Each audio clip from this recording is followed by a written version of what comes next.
Hello everyone, my name is Mary Beth and I am one of the naturalists here at Wild Birds Unlimited. And I'm so glad that you braved the Route 8 closure mess. So sorry for that. It's nothing like when Howe Avenue was closed or only one direction there for a while. That was fun.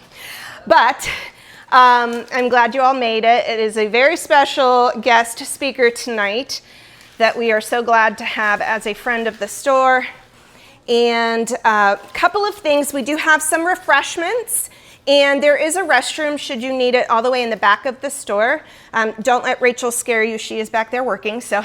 And then we will have an opportunity to do some shopping afterwards, answer more questions, and if you need to stand up and walk around, please do. Otherwise, I will go ahead and introduce Brian from Brian's Birds Unlimited. And he is here today to talk with us about Cheerful Chickadees. And as I said before, we're very lucky to have him because he has a lot of good experience with nesting in particular, but a lot of our birds. So I will hand it off to you and you can get going. Thank you so much. Absolutely. How's everyone doing tonight? Good. Again, I appreciate you all for coming out here to learn a little bit more. So let's get started. I'm Brian's Birds Unlimited, Wild Birds Unlimited. They could sound a little bit similar, but there is a difference, I guarantee it. They're a nature shop. I do more bird content, more bird education. They do as well, but we are two different companies, but work together though. All right, let's get started. So we're going to be talking about chickadees tonight. Let's make this very clear. There's a variety of chickadees species. The one that we're focusing on tonight is the black-capped chickadee. There's also the Carolina chickadee, which is mostly found further down south of Ohio, more in like Cincinnati. Mountain chickadee can be out west.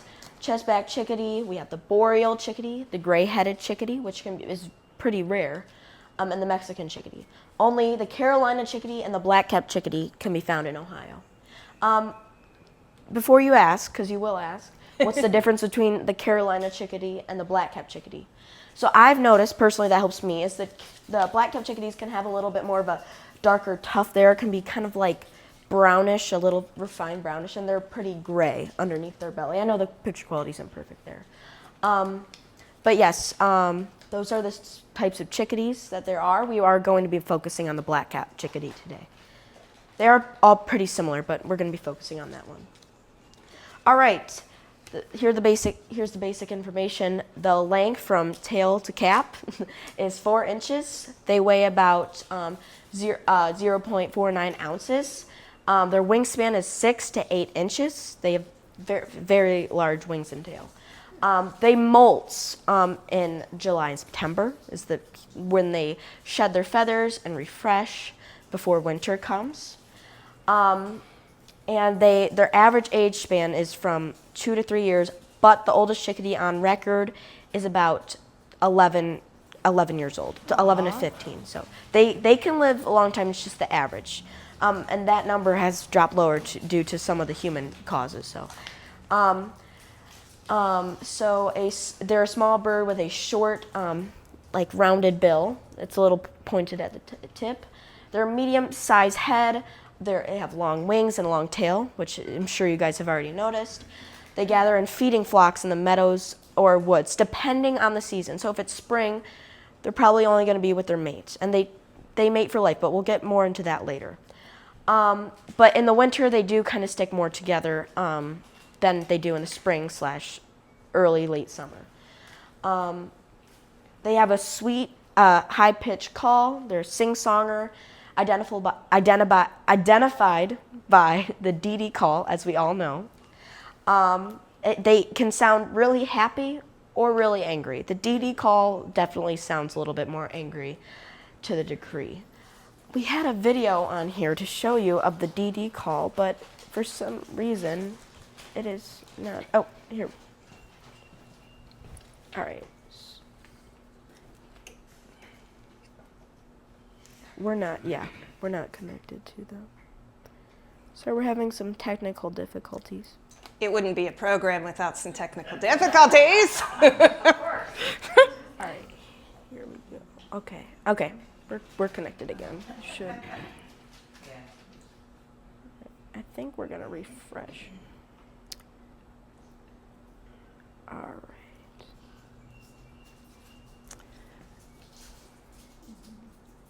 So, Brian, I can just play it on here if you would like. Yeah, we can do that. Okay. The DD call. Sorry about that, everyone.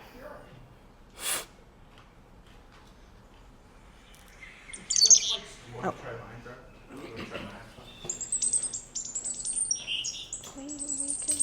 Nope, I don't like that one either. Hang on.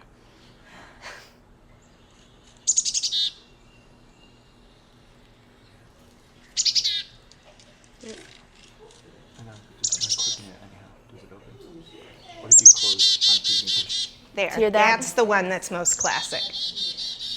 Chickadee, dee, dee, dee, dee, dee, dee. Well, sorry about that. Oh, there we go. All right. If we want to, it's got a cute little video too. Thank you so much. Oh, stop this one. Sorry, it's coming off my computer. It's okay.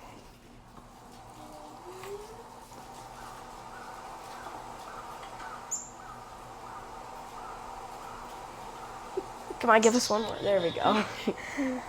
All right, so something we should know about the DD call that you may or may not be. It can be a common thing, but the DD call and the type is about their tone, and how many Ds they put in the call is very important. So it's very important identifying what kind of threat it is. So the threat, if they have more calls, it could be the larger the threat, what kind of threat. It's honestly, it's still a mystery that we don't know, but the DDs are very important to their call. So if it's just more like a DD, it might not be as big of a threat. It could be a hawk, could be a chipmunk. You know, the DDs matter for chickadees. It's like their own little language. But yes, so that is something you should know, that the DD is giving other chickadees and other surrounding, so like I mentioned earlier, it sounds angry. It's an alarm signal to other animals/birds. So that the other creatures can identify that call and know that there's a predator or something nearby that could harm them or the chickadees themselves. So they know that, oh boy, there's a predator, maybe I should be a little extra cautious. All right, so now that we've seen that, we're gonna move on. Their flight pattern. So they kind of remind me of the golden finch in a sense.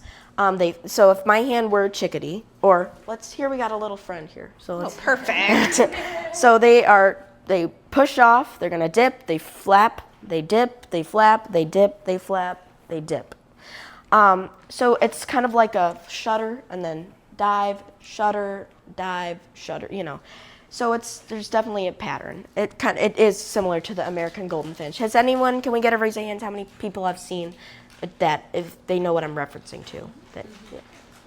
All right, and then this guy, I think he's just cute, so he looks like he's either turning or stopping. And then that's how they kind of turn there. That's kind of like if there's something popped up in the way, that's their little turn there. So moving on to the next, this is the range map. So they are more northern birds, more northern of the United States. As we can see, they have a little dip here. This is where the Carolina chickadees are mainly. But yeah, as you can see, it's kind of more north. So I thought that was kind of cool to show. So that is their range map. They're year-round. So all that in there is where they are year-round. All right, let's start getting into foods. Their natural foods are seeds, insects, berries, and tree sap. So you know, seeds, sap, berries, insects. Now, insects depends on the season, but we're going to get into that later, so just remember that. So again, they are rather acrobatic, often dipping upside down, hanging from tree limbs to get what they desire. As you can see, these little guys, they're very, very cute. All right, so you might be a little confused by the name. Sue was a chickadee's name this year, 2025, and this is her with a mouthful of grub feeding her chicks. It's very cute. And this is? And we'll get into more of the details. Oh wait, yeah. And we'll get into more of the details later. We'll have a whole section on Sue today. She's got a right section, as she should. Do you see that? That was just her mouth probably had 4 hangworms. Do you know, have you ever been cutting the grass or outside playing, and you guys see these hanging worms? They almost look like ghosts. They're just hanging from the trees. I think, yeah, she'll grab them. Here, look, like this. Oh, wait, hold on, I skipped ahead. Oh, shoot, where am I going? I'm lost now.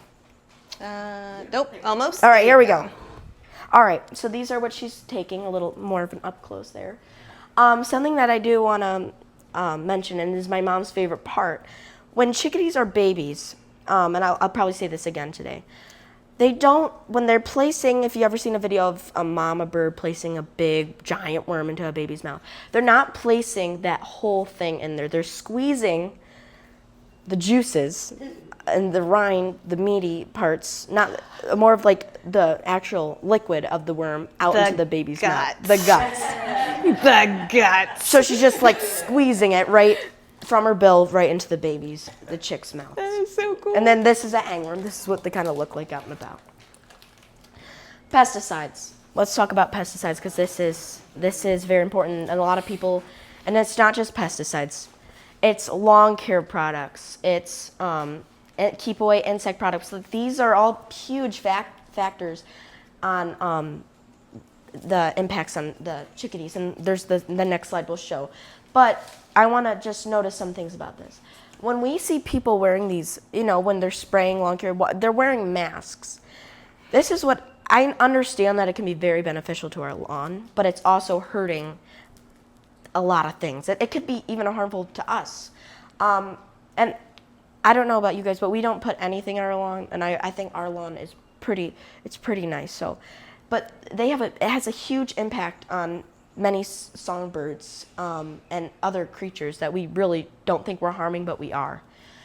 This could lead to smaller clutches, more frequent nestling mortalities from starvation due to less food, fewer fledgling offspring, and leading them to have lower body fat, and that could have long-term damages. Another thing for the fledglings, when they have their broods, sometimes their eggshells are so thin and they don't have enough calcium that they will actually break when she sits on them. So it can be very harmful. Just think about that. I know I had to keep that with you, but we're moving on to the next topic now. So, water. Black-capped chickadees need water for drinking, bathing, which are essential for their health, just like all birds, as we know. But I just wanted to include this because I have a cute video of a chickadee drinking water in my backyard. And so I have moving water. Moving water is even better. And it's a mister, so it's spraying it on the leaves. Sometimes he'll bathe in the leaves, but he's just drinking the water and shaking and just kind of cleaning off from the water. Sorry, this sometimes, just bear with me, this gives me a hard time, so I have to refresh the slides. All right, back on track. So, yes. Any questions on water? No. Oh, Frank's Yeah. got one. What's the benefit of those little stones in the oven? In the bath. So we don't carry those here anymore. We have in the past. We just don't have any right now. I like them because they can help the little birds bathe in the bath a little bit easier, to help them find their balance. The bees will rest on the stones and get a drink. Yes, but these ones That's true, yeah. Yeah, that I have some, actually for that purpose I've stacked some even higher for the bees to land on to drink. But yes. You get another So yeah, every time you entry participate, for you get asking a another question. entry. All right, so Hint, hint. moving on from water. Nesting. Who's ready to have some fun? Yes, please. All right. Chickadees are very unique nesters. They can be very picky. They're careful to consider everything a nest site has to offer. Here's a little picture of him grabbing some nest material. We're going to get into clear up all the confusion on nesting here in just a second. I have some slides just highlighting some very important decision making for nesting. The first thing chickadees do is analyze the nest location. The pair will go in and out together through the nest cavity. If they are interested, they will start removing or excavating wood chips from inside the box. So you're like, Brian, what are you talking about? In our nesting boxes, which you will see here in a second, we add wood chips. That gives them the natural instinct of them, like probably this, like if for reference, I had used this box this year for John and Sue, which you will find out here in just a minute. And Is that a bluebird box? it is a bluebird box, but yes. But they could also be used for chickadees too. I piled my wood chips about this high, and they'll take them nearly all out. And it just gives them the kind of natural sense of them doing so. Now, for 3 years ago now, time flies, doesn't it? We had, this was Oliver and June with them. This was them excavating wood chips from in the box. This is my first chickadee nest, so it was so you see how they take it out, they'll go about 6 feet away, and then they'll drop them. So Brian, if you do that in a bluebird house, the bluebirds won't go in? The bluebirds can, it's not recommended. The bluebirds could actually remove them too. So It's more like that house, I'm going to show the excluder. Oh yeah. So Brian added a ring that makes it smaller. So that made it a chickadee So no, instead of a so bluebird. nothing else could really harm the chickadees. Chickadees, though, are very defensive of their nests. So they are, I mean, they're not really problematic to predators, really. They're very defensive. And they're always cavity nesters? Oh yes, chickadees are 100% always cavity nesters. Now, do you name all your birds? Not all of them, just mostly my chickadee pairs. Once the chickadees have decided on the nesting location, after they're done removing their desired amount of wood chips, they will add their first piece of moss, which indicates that the chickadees have decided on that nesting location to be their own, and they have basically chosen it. So it is their nesting location. This is my chickadee nest this year of her adding her first piece of moss. And she's so proud of herself. She is. So that was Sue. All right, who's ready to have so much fun? If you're not already having already, like Mary Beth, she's having so much fun over I there. always have fun. This is my thing. Where are we? All right, let's talk about attracting them, and then we're gonna do a whole video recap on John and Sue's nesting season. What attracts them to nest? An entry hole about 1.25 inches. A house made either from wood or plastic. Both of these I had success with. I never really tried this one yet. And just for the record, the only reason I got the bluebird house is I was targeting bluebirds and chickadees, but the reason I got it is because I wanted to fit my camera up here, so I wouldn't cram them down like I have in previous years, so I wanted to give them some room. But yeah, this one also has great success with chickadees as well, and wrens. But yes, if you do get this for a chickadee, which you can, or in bluebird, if you find out a chickadee is nesting there, I do recommend that the Got it. nest includer right over there. This is actually the wrong size. This is 1.5 inches. And like Brian said, for a chickadee, you would want to make it the 1.25 inches, which we do have in the nesting section. Does the sparrow get through there too? The No. sparrow cannot get into 1.5 inches. Yeah. I mean 1.25 inches, thank Yeah. you. Phew. They can get into the 1.5 inches, but 1.25 inches, no, it does keep them out. She's correct. Because the reason I did that is because I was just going to let the chickadees be because I know they're good defenders.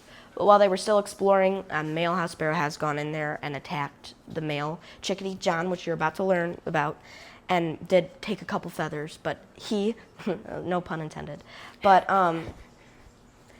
he ended up being okay. I put this on here. I moved it under a tree, more desirable for chickadees. Added wood chips, and they were back the next day, and he was just fine. So I was so happy about that. Where is our? Okay, here we go. Let's go back a couple. All right, so this is them gathering some nest material. So the first thing they do is gather moss. Typically in Ohio, they bed the ground probably about this high with moss. So let me pull this out for reference because this is what I've seen recently. So they'll probably build moss right up to here. It's fairly high, and we'll see this in the video too. Then they add a softer layer, string, and this one. These are not my pictures, by the way.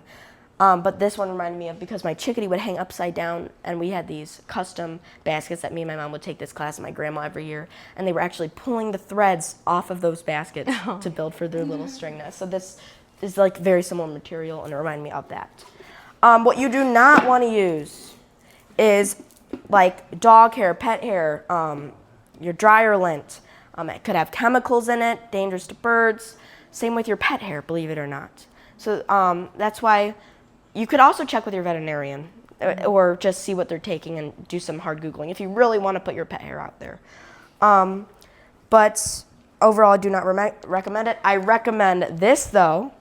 And yeah, and if you even gathered some outdoor materials, even, not moss, because they like to dig it up themselves, but if you got some, like sea some salt materials like cotton or milkweed, what is that? The milkweed fluff, also Yeah. cattails when they explode. Oh, yeah. Yep. So if you want to gather that up for them and like bundle it up in rubber bands or... Like the milkweed? They will use the milkweed fluff. Video time. Who's ready to learn about John and Sue? Yeah. All right, this is their journey. So I'm going to have this up as maximum. So I will be pausing this throughout to explain some minor details. March 23rd, 2025, this year, Sue, after I moved it and rearranged it, they started excavating wood chips.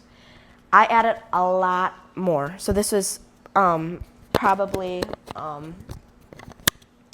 actually no, because I kept the amount I had in there. Sorry. No, I kept it an inch because they already wasted time with the whole sparrow thing. So I wanted to make it easier on them this year. They removed probably an inch of the wood chips that I put in this year. So, they excavate the wood chips from the box very quickly. They go in and out, in and out. They, pick it up real quick, and here's a good video. It shows you how quickly they go in that hole. Now, will they make it fresh every year? Yes. They won't leave anything No. from last year? No, I always, yeah. We'll get into that in just a second. See how he takes that out, and then they'll go probably 6 feet away and drop it. What she's doing now is exploring and testing because she's taken out her desired amount, so it sounds like knocking. And she actually did it so hard, there's little indentations in the box. So I will always remember Sue that way. Maybe she'll come back next year and have another nest. Exploring and testing the box, so she's just inspecting the box, making sure no predators will get there, just testing it out for a few days before she's sure and adds the first piece of moss.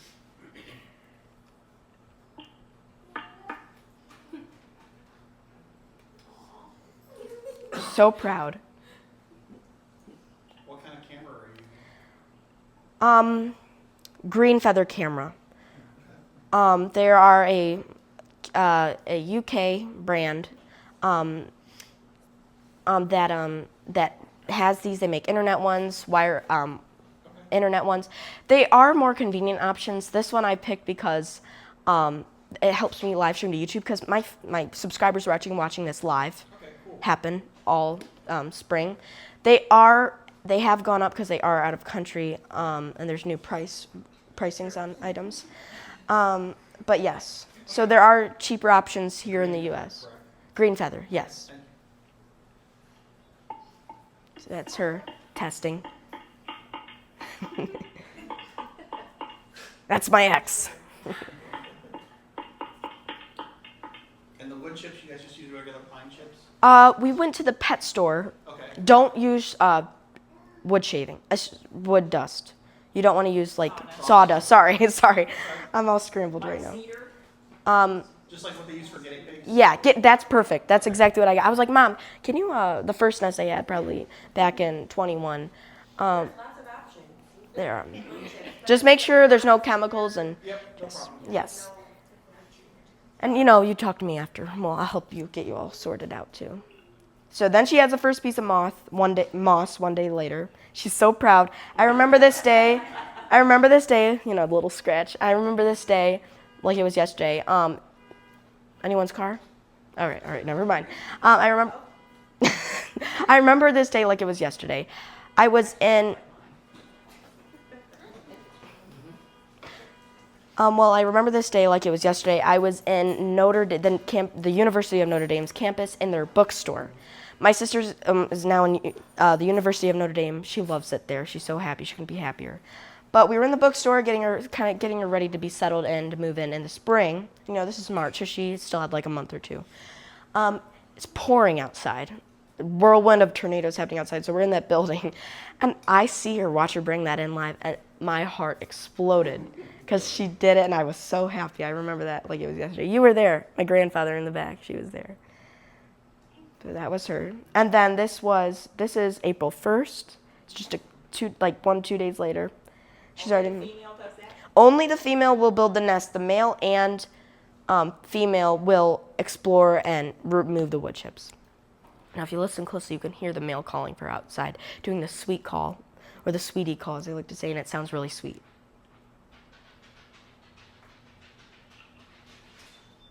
Hear that? He's making sure she's okay in there. Did you see what she did there? She rubbed her breast on the bottom of the box. She's moving the moss and positioning the moss and how she sees fit. She's very particular about that. That's why she doesn't want the male around. So it's like, you know, when people are pregnant, they do something called nesting. Same thing. And this is just 3 days later. So she did take it slow at the beginning because we had some bad weather, so it was hard for her to find some moss.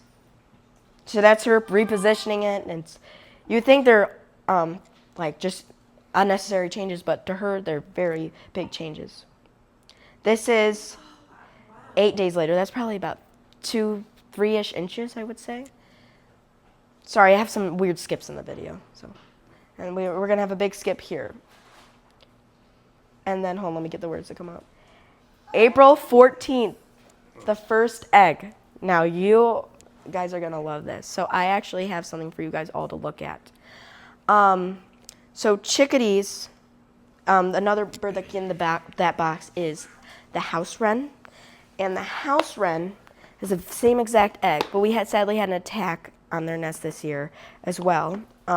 But they did have a successful brood in the end, and it was all happily ever after. But she did give us some good fossils. So we have eggs that were undamaged from the seed, and this is how big the chickadees' eggs are. So the ones you have there are house wrens, Correct. but the chickadee is the same size. Are the chickadees white? The chickadees are white with speckles. I'll have some better photos coming up in just a second. Oh my gosh, it's so tiny. But those are wrens. Yeah, the house wrens, yes.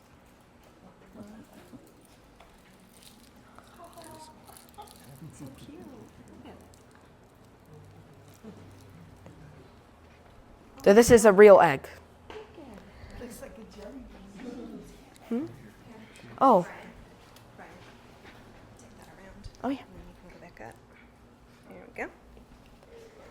And then if you have I forgot about it, but now I'm thinking of it. If you, at the end, we have AA batteries, AAA batteries. That is, one battery is how much a chickadee weighs. So if you want to come around, and I'll pass those around at the end. So I have 2 more eggs in here. So when they were still active, I tried to go contact the Bluebird Association to see if they had any foster mothers. I didn't have any foster nest at the time.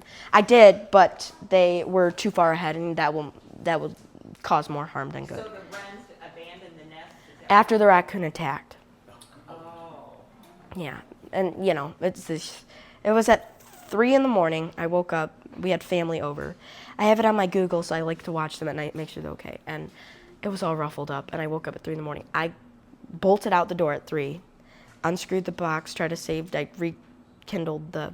This wasn't the first time too, so because I had a baffle, I was getting a baffle literally like 2 days later, and it was just horrible.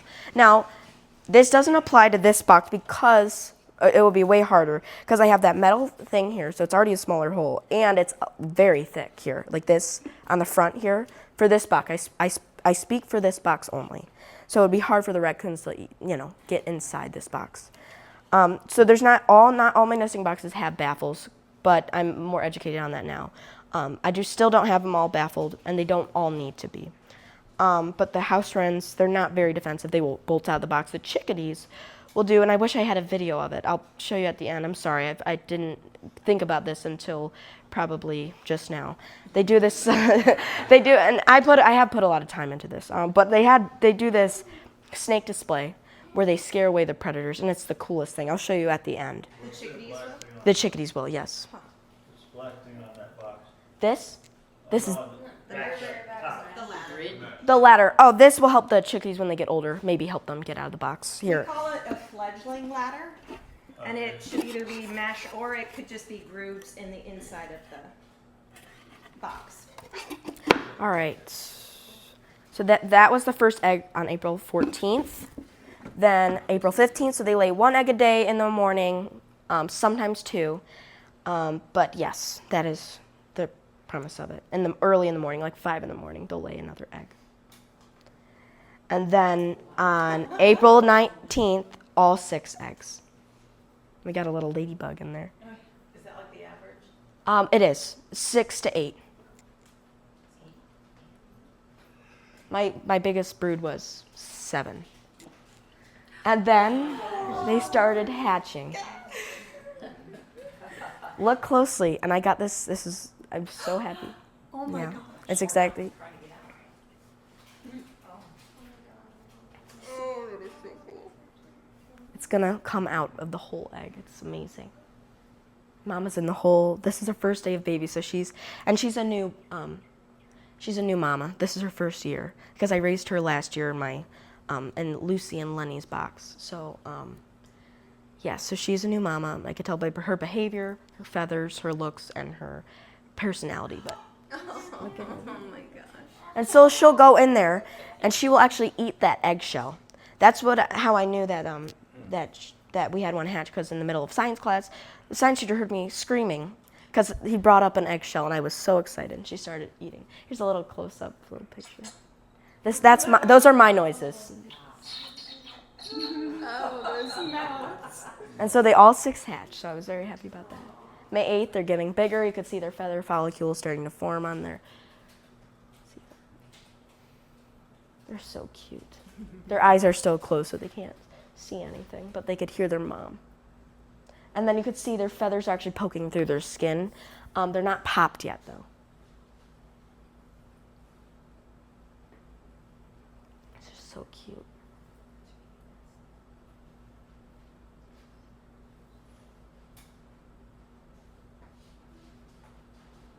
And then this is the video you saw about the grub. Food delivery.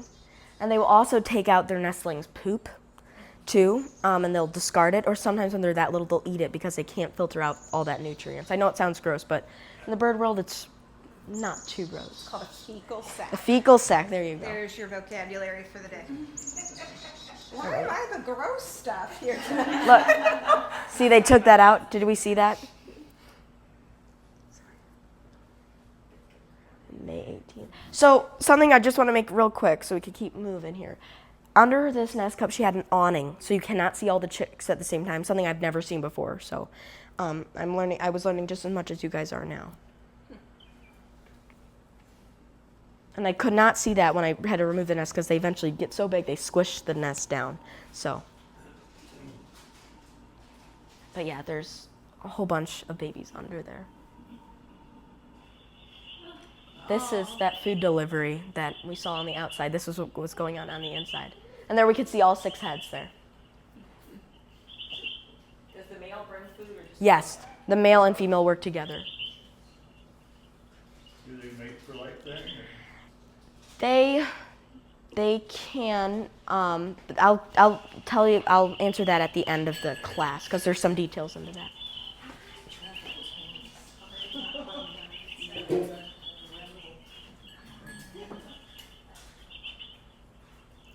There she is. Isn't that amazing? Now, what was the date they were born? They were born on, I think, the 14th. They get big quickly. April 14th, I think. I don't know. No, it was April 4th, I think. I'm sorry. I gotta fact check myself. A little more than a month for them to feather out. No, I would probably So say April 1st, she was putting the mocks in. yes. 14 was laid. I think she had 6 eggs on April 19th. Thank you. Yes, and then they incubate for 14 days, and then So maybe it was May. it was okay. I was right. Okay. Sorry. Sorry. I know. So chickadees actually feed their young 14 times per hour. when they're that size. It's a lot of food. So that's why, again, focusing back on pesticides, that it has a very big impact. That's why they're so vocal. And they're so cute, and they love it, though. They love to be crowded. They love cuddling up with each other. They actually stay together. They're still together now, so. They live outside. I see them every day, so it's very sweet. He's a little up close. They're getting big.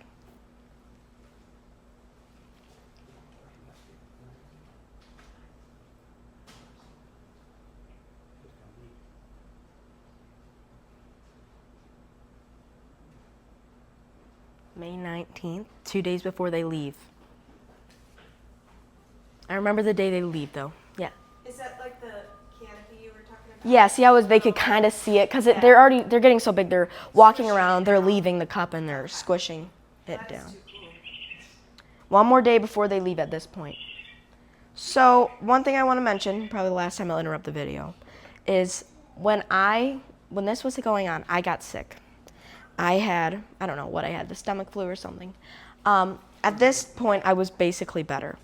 But I had a gut feeling they would leave the next day. So I maybe pulled an arm and a leg to stay home one more day to catch them. And my prediction was not wrong.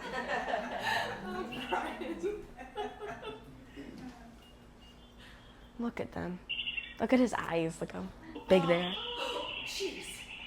No, I think that's Dad. That's John.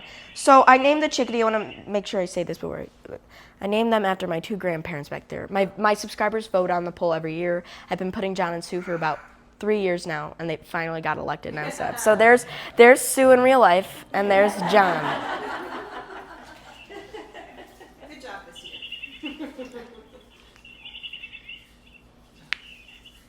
There they go.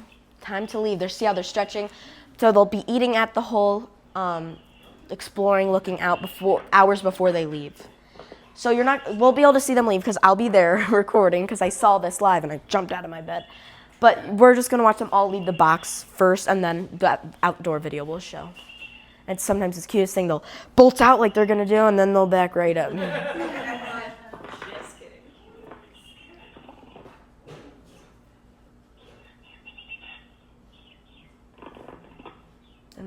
And they go. They go all at the same time.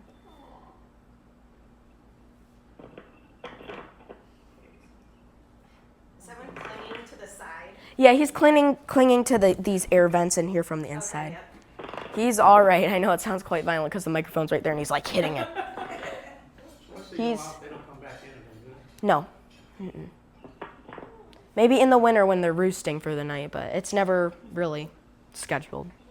So that was it. You know, my family watched them, and most of my subscribers are so sad because we watched them like from that little, and there he is. There's a baby.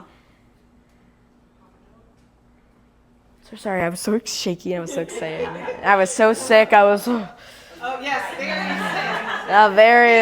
sick. Very. My leg kind of hurts, and. Throw a different ambulance out. Oh, bird flu? I'm And look, there's fed him from the home. Can you place the nest box close to, say, a bluebird house, or does it have No. to be a certain distance? I would probably say probably, and I've read this, and I'm telling you, this is what I read, and it's going to sound absurd, 500 feet away. So they're very territorial, different from Carolina chickadees, but they very territorial. They don't want nothing happening to their babies. They're also very sweet. And I'll say it after the video's over because I told you I wouldn't interrupt anymore. Some of that distance can depend on the habitat as well. So Yeah. if there is really good habitat with some edges and shrubby trees and just kind of that, mixed, and there's also good open sunny habitat for a bluebird, sometimes they can be successful closer. Yes. And that's why there's so much hesitance around. There's no good rule of thumb. Yes.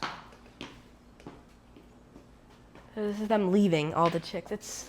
And he clung to the box. He didn't want to leave. And then I went outside with my camera while I was so, like, dying of sickness. And I got to see them in the trees, and it's sweetest. Their tail feathers are much shorter, so they can be a little bit clumsy when stopping or turning. But they know how to fly right out of the box. There's no mother teaching them. It's just instinct. Ryan, how fast do you clean out the box after? Probably I could literally do it probably the next day. And then would you get another nest in the season? So chickadees, that's why I wait. This year I waited 4 days because sometimes once in their life chickadees will have 2 broods and they'll re-spruce up the nest and stuff like that. But it's very uncommon. And she did not. But she had a very successful brood. So this is a little baby. See how much shorter his tail is. And that's actually a characteristic shared by many songbirds. When Yeah, these that's fledglings very. come out, it's too crowded to have a long tail, and so that's. They're all grown out now, so Aw. that's Sue. Sue's a cute. Thank you. Hey, Sue. And John. When I raised Sue last year, I would always check in on the box. I would always be up in the mom's grill. So she knew me, Sue. I actually hand fed her in my yard, so she was very trusting. So she had a nest, her nest. Her mate, I don't know where he came from, a different area, hated me. I mean, he hated me. So every time I would walk by the nest, that's why you heard that chickadee when I was filming the food delivery. Sue couldn't care less. She was actually happy I was there. She eats more at the pole system when I'm there when I'm not because I'm like a human scarecrow with bigger birds. So she likes to eat with her babies. But they'll stick with her babies for 3 weeks to help them get more independent, and then they will leave and be more independent. But it doesn't mean she will stop loving them or seeing them. It's love, and I use that word because I really do strongly think of my 3 years of having chickens that they do love their chicks. And I'm not just using that as instinct. They're one of the most intelligent songbirds in Ohio. A breakdown on my logo, that is Oliver. His name is Oliver. So he was my first. So Oliver was a wonderful parent chickadee. He was wonderful with his mate June. Now sometimes chickadees do break up because they don't think that, mostly the females. So the females always have the choice. It's the males that have to oppress the females in the chickadee relationship. So if the female doesn't think she's fit, if she doesn't think he's fertile enough or helpful enough, she will leave him and find a new mate. But typically they mate for life. Unfortunately for Sue and John, they did not. They decided to part after the nest they had in my yard. Who knows why? They had a very successful brood with 7 chicks. But I guess sometimes life goes on, I guess. And I also have his picture here for another reason. See what he's on? He's on this right here. And that's how I got that picture. So he's actually holding a sunflower seed out of the shell and breaking it a bit so he could eat it himself. But this is what this is. It's over there, so if you're interested, please let me and Mary Beth know. The houses are really good products. If you have any more questions on nesting, let me know. The branch holder, this is my setup at the top. And if you have any questions about my setup, Mary Beth says sometimes people are curious about the setup. Just let me know. And I have business cards if you want them, so you could shoot me an email whenever you please. But branch holders, they hold real branches, and the chickadees go crazy for them, especially the babies.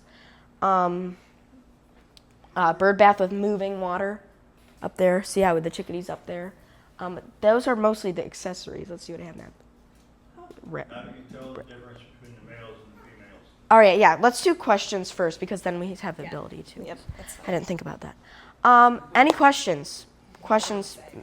Yeah, sorry. I'm sorry. Yeah. What's up? Difference between males and females. Different. There's no difference. The only difference you could tell is behavioral. Behavioral. That's it. Really. Like what?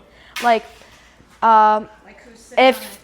an egg? Yes, that's right. No, but there's a very clear one that I've seen. The females, and it's so hard to keep track of who's who because you just have to pay super laser focused attention. The females will be, before nesting, early March, they'll be flapping their wings like this. And the males, it might look like they're feeding their babies, but the male's actually feeding her. It's called courtship. And that is something that the females show that they could they could feed their chicks very well. And that just, yes. Many birds do that, many songbirds. But yeah, that's how you know, just behavioral. And you got, just the male's feeding the female. And you'll be able to tell who goes out in and out of the hole at certain times if you're interested in starting a nest. Did that answer your question? Close enough, thank you. So yes, you're welcome. Any questions? Remember, every time you ask a question, which I am here now, I'm ask away. So just raise. Maybe we'll take just a second to show you what we're raffling Oh, off. yes. I did, didn't I? No, I don't. No, we didn't. Hey There, Mr. Chickadee is the newest WVU feeder, and it just launched right now. And it is an excellent dish feeder. If you've never put a dish or a bowl feeder out, it's a wonderful opportunity to try new foods. And I love chickadees and did not have many visiting my yard until I put a bowl, a dish style feeder. And they now love I these. have them all the time. Where do you put it? Squirrel doesn't just come and eat it all? I have it on a system that has a baffle, Okay. so it doesn't. What do you put in it? Everything and anything. Live mealworms a lot of times. Right now, this is part of, so we have the Hey There, Mr. Chickadee bird feeder and a bag of our tree nutty. And it's part of our caching collection. So many of our songbirds and backyard birds will cache seed and nuts away for a later time. And so many of the foods that are in this caching collection, like peanuts in the shell, peanuts out of the shell, Sunflower, black oil sunflower black oil seeds. sunflower, which is in the tree nutty. Those are excellent foods for them to cache away. There is also one other new feeder, and that's the mushroom peanut feeder. So you can put peanuts pieces out of the shell in there and hang that. Only clinging birds like our chickadee and nuthatches, woodpeckers, they can all cling to the little mushrooms. So that's what your raffle ticket is going So, for. wait 1 second, Ms. Peck. So something I want to mention is I did say a lot about chickies today. If you have any other further questions, more detailed questions, let me know now. And some things, like the snake display, I will not include. If you want to see that, I could show you guys that in just a second if you guys want to see that. Miss Peck, you had a question? Will chickadees eat fiery feast? Yes, they will. They will Yes, what? fiery feast. It's a blend of seed that has hot pepper bird food on it, so squirrels are tainted and not to eat it. So yes, they will eat it because birds don't have spice receptors, so they can't taste spices. Doesn't mean they don't have taste buds. They don't have spice receptors. Another question, but it doesn't have to do about chickadees. Yeah, yeah. And I've asked you this before, I've asked this one. How can I keep squirrels from eating fiery feast? Well, Like, what am I doing? I've taken some feeders down, I've moved to them. sometimes this is a ahead. tricky I one. would love to talk with you afterwards too, though. Fiery feast. It's very strong. It typically stays on the food. I know this from experience. I would touch it, and I would get it in my eye, and then I would definitely recommend. And I would every time I shower for the past week, it would burn. So I know it stays on. It could be old food, depending on where you got it. It could be. I mean, I guess it could wash off, but I don't really see that happening. So if it's exposed to the weather, so yeah, there's some problem solving we can do one-on-one if we haven't gotten to that answer before, so we'll talk. Any other questions on chickadees? Yeah. I was just curious. You're talking about those boxes. Is there a certain height that they like? To be Oh, at? it was on here. I didn't really go I over remember it. seeing that. Like, how high do they like to be? Because I know certain birds like certain heights. Oh. Yeah, so they do. There are definitely recommendations. Then again, in nature, they do. It's recommendations. 5 feet. 5 feet high. So about right here, and a pole. Yeah. So it sits. Yeah. I have They- had chickadees And lower. nest in an old trunk, Low, like a so- section of wood that was like right down here. Yes, they are very. Can, but that's a That's good one to recommend. It's safer for predators, and that's what I recommend. Again, like Mary Beth said, I've seen chickadees nest without even a roof over their head. So Yeah, I was just curious because I'm like, some birds like it up higher, some are lower. So they're not. Yeah, they'll nest pretty much any. Yeah, they like. Five is always a good one to. Yes, 5. Yeah, 5 is a good So height. Brian, I had a wren house, Yes, a birdhouse with wrens. yes. 3 years in a row, they nested in the same house. This year, the chickadees took it over. Did you have a successful brood? What? Did you have a successful brood? Yeah. Do you clean it out every year? I didn't, no, because Oh, I I'm didn't they- think I really had to because the wrens kept coming back every year. And I figured, okay, they're taking care of that. Typically, and I want to give this out because you brought that up, and I'll answer your question. You want to clean out your nest every year, no matter if they'll reuse it or not, because it could bring parasites, infections. It's just something for them to refresh. Because dander. Does anyone know? Dander. Birds give off a lot of dander. That will build up in the box. So yeah, I definitely recommend cleaning that out. But I guess the chickadees. So when you put the wood chips in and they come and clean it out, why don't you just clean it out and leave it? Once the season has started, do you put new wood chips? Yes, back I in always the refresh between? everything. I clean the box. They wouldn't come In between nests, yes, I If it would. didn't have wood chips in it, they wouldn't want to nest there? Yeah, the only time I keep the nest in there if the female decides to have a second brood, she will refine the nest. They can still use the nest if you don't put wood chips in it. Oh yeah, but it is definitely an attractor, for sure. So I just wanted to, if you have more questions, we can go over them, but I just wanted to take a moment and explain some of the background of how Brian has so many amazing videos and footage of this. So yes, you saw a little clip of his setup. If you have not been to his YouTube channel before, I would recommend it. We play it sometimes when you are here in the store. Sometimes we play Cornell, sometimes we play Brian. Usually I play Brian's. But there are many different cams, thank you, that he has on. His lovely pumpkins that he went to go get. And how many live streams do you have right now?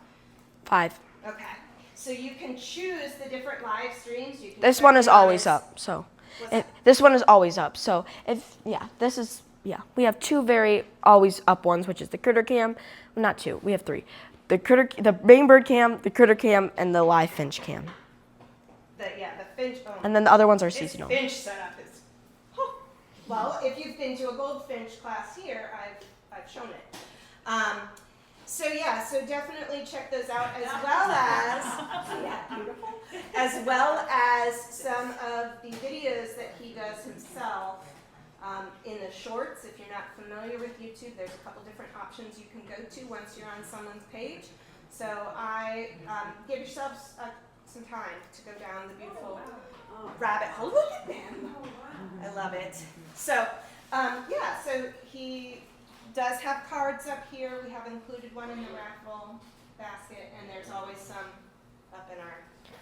Do we have any other chickadee-related questions? Because me and Mary Beth and all the other awesome WBU workers will be here to answer your questions after. Chickadee-related, yes? I don't have a question, I just have like kind of a Yeah. promotion. Like, please, if you do go to his websites and view some of his videos, they're really, really good. But don't forget to like and subscribe. Yes. That's true. I shared one, and then I encouraged anybody that came to Brian's page from WBU to share and like and comment. So I don't know if anybody followed my instructions yet, but I'll be checking up on it. But I do, Brian, yeah, absolutely. it really does. We do a lot of cool things on my channel. I'm not going to tell you because you guys got to check it out yourselves. How many hours a day do you spend on this? Weekends, Just weekends? 6 hours No, every day. He spends time every day. But weekends, probably 6 hours. It's I work very hard on this. I like to make sure the pole's stable, the feeders are very nicely filled. I like to have, I make sure it's nice and straight and centered. I make sure it's level. I double check everything. How did you first get into birds? When I was little, thanks to this woman right over here, when I was very little, probably about 5, she got me a finch stock. Ever since then. And I liked them before that because we had a Wild Birds Unlimited hopper feeder, and I want to point this out. This feeder is 20 years old. It's 20 years old, and it doesn't fade, doesn't grow mold, it's 20 years old. That's ancient. Did